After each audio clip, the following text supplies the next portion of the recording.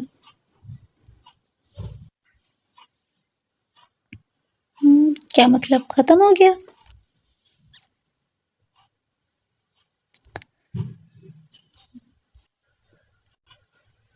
سر editor سے تھا novel ختم ہو گیا، مجھے لگا کہ آگے ہوگا، لیکن یہ تو یہاں پہ ختم ہو گیا ہے۔ تو مجھے لگتا ہے کہ آگے تھوڑا دکھانا چاہیے تھا۔ ویسے اس میں جو لڑکی دکھائی ہوئی ہے وہ اگر میں دیکھوں تو وہ سراسر غلط ہے۔ مطلب اگر اس کی شادی ہوئی ہے تو ظاہر سی بات ہے اس کے ماں باپ نے اس کی شادی کی ہے، تو آگے جس کے ساتھ شادی ہو رہی ہے اس نے تو زبردستی نہیں کی نا کہ میرے گھر میں آ کر زبردستی تم لوگ رشتہ دیکھا۔ اگر وہ چاہتے تو انکار بھی کر سکتے تھے، لیکن اس کے ماں باپ نے شادی کر دی اور آ کے غصہ پھر اپنے شوہر پہ نکالنا، یہ تو سراسر زیادتی ہے نا، کیونکہ شادی تو تمہارے ماں باپ نے کی ہے، غصہ تو تمہیں ماں باپ پہ نکالنا چاہیے۔ ماں باپ کو کچھ نہیں کہہ رہی، اس کے سامنے خوش ہونے کی بھی بھرپور اداکاری کر رہی ہے جنہوں نے یہ رشتہ کیا، اور جس کا کوئی قصور نہیں ہے اس کے سامنے جو ہے وہ تم اس طرح کر رہی ہو۔ اور جب ویسے یہ چیز بھی ہے کہ ستیلی ماں آتی ہے، بچوں کو سنبھالنا بہت مشکل ہوتا ہے، لیکن جب تم آتے ہی ان کو مارنا شروع کر دو گی تو ظاہری سی بات ہے سب نے تمہیں برا بھلا کہنا ہے۔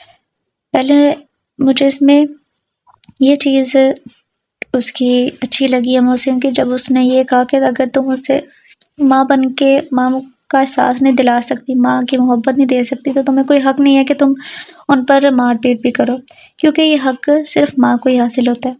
اگر ماں مارتی پیٹتی ہے، مارتی ہے، بچوں کو ڈانٹتی ہے تو وہ پیار بھی کرتی ہے، تو اگر تم پیار نہیں کرتی، ان کا احساس نہیں کرتی، تو مارنے کا بھی کوئی حق نہیں ہے۔ باقی ناول کیسا تھا؟ مجھے لگتا ہے کہ لاسٹ پہ تھوڑا بہت تو دکھانا چاہیے تھا نا، بالکل ہی ایک لائن پہ آ کے ختم کر دیا، مزید آگے ہونا چاہیے تھا۔ باقی آپ لوگ بتائیے کہ آپ لوگوں کو ناول کیسا لگا؟ اگر اچھا لگا ہے تو لائک کرے، شیئر کرے، اور ویڈیو کو بھی لائک کیجیے گا۔ ایک تو ورڈ اس کے کمنٹ میں بھی لازمی لکھا کریں، کچھ بھی لکھ دیا کریں، اور جس نے چینل کو سبسکرائب نہیں کیا جلدی سے سبسکرائب بھی کر لیں۔ ملتے ہیں کل نیو ناول کے ساتھ، تب تک اپنا خیال رکھیں، خوش رہیں، اللہ حافظ۔